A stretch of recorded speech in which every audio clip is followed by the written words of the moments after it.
معروف لکھاری اور تجزیہ کار بلال غوری نے سابق D G I S I lieutenant general retired Faiz Hamid کو عمر قید کی سزا کو ایک خونی درندے کے منطقی انجام سے تشبیہ دیتے ہوئے کہا ہے کہ جب بھیڑیوں کے غول میں شامل کوئی طاقتور درندہ نشان عبرت بن جائے تو جنگل کی معصوم بھیڑیں سکون کا سانس لیتی ہیں۔ ان کے مطابق فوج نے اپنی پالیسی میں نمایاں تبدیلی کرتے ہوئے پہلی بار ایک سابق آئی ایس آئی چیف کا کورٹ مارشل کرتے ہوئے سخت ترین سزا دے ڈالی ہے تاکہ آئندہ کوئی جرنیل بھیڑیا بننے کی جرت نہ کرے۔ روزنامہ جنگ کے لیے اپنے سیاسی تجزیے میں بلال غوری لکھتے ہیں کہ پاکستان کی تاریخ میں طاقتور ترین جرنیلوں کی فہرست مرتب کرنا آسان نہیں۔ جنرل اختر عبد الرحمان کو افغان جنگ کا فاتح قرار دیا جاتا ہے، تاہم ان کے جانشین لیفٹیننٹ جنرل حمید گل نے بطور ڈی جی آئی ایس آئی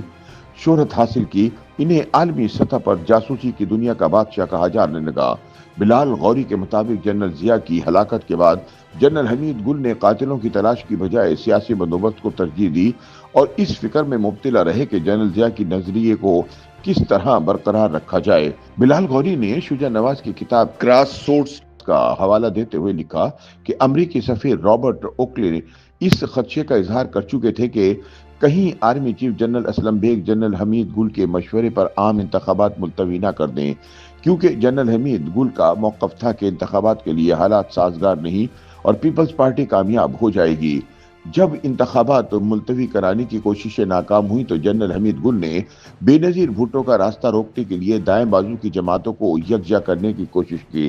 16 نومبر 1988 کے انتخابات سے ایک ماہ قبل لاہور میں غلام مصطفیٰ جتوئی کی قیادت میں اسلامی جمہوری اتحاد آئی جے آئی قائم کیا گیا، جس میں Muslim League Junejo, National Peoples Party, Jamaat Islami, M Q M,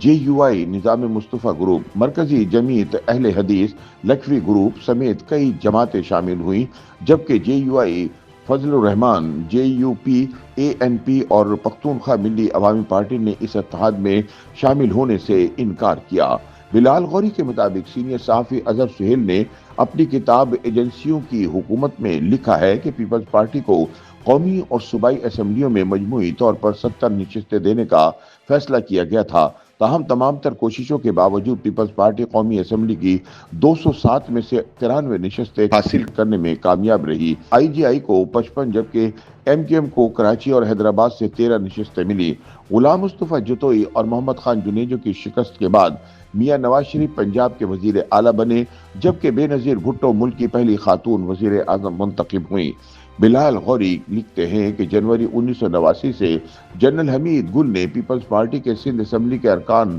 توڑنے کی کوششیں شروع کی تاکہ پیپلز پارٹی اور ایم کیو ایم کی اتحادی حکومت ختم کی جا سکے۔ اس دوران chairman joint chiefs of staff committee admiral Iftikhar Sirohi اور D G I S I general Hamid Gul ایوان صدر میں صدر غلام اسحاق خان سے ملاقاتیں کرتے رہے، جن میں بے نظیر بھٹو کی حکومت کو گرانے کے طریقوں پر غور ہوتا تھا۔ بلال غوری کے مطابق بے نظیر بھٹو نے اپنی کتاب دختر مشرق میں انکشاف کیا کہ انہیں نیو یارک سے واپسی پر محسوس ہوا کہ ان کے ٹیلی فون جنرل حمید گل کی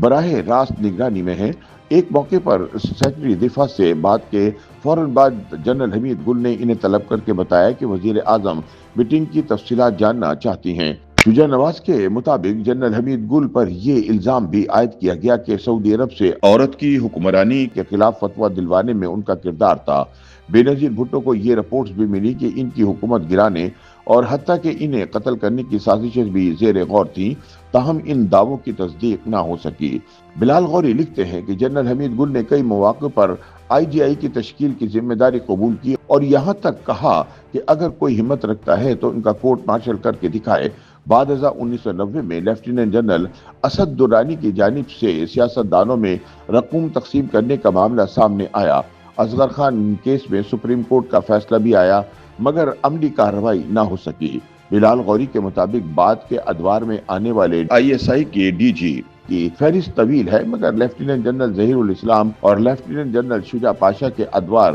غیر معمولی اثرات کے حامل رہے۔ ان کے بعد آنے والے لیفٹیننٹ جنرل فیض حمید نے تو کھیل کے اصول اور انداز ہی بدل دیے اور آئین اور قانون شکنی کا ایک نیو نارمل متعارف کروایا۔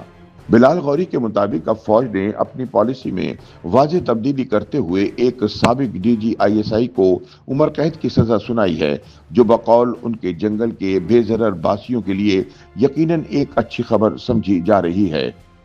YouTube پر گوگلی نیوز دیکھنے کے لیے youtube.com کی سرچ بار میں googly news T V type کریں۔ گوگلی نیوز کے پیج پر سرخ رنگ کے سبسکرپشن والے بٹن پر کلک کرنا نہ بھولیے۔ YouTube پیج پر اپلوڈ ہونے والی ویڈیوز سے باخبر رہنے کے لیے بیل آئیکن پر کلک کیجیے۔ آپ کو ہر نئی ویڈیو کے بارے میں نوٹیفیکیشن موصول ہو جائے گا۔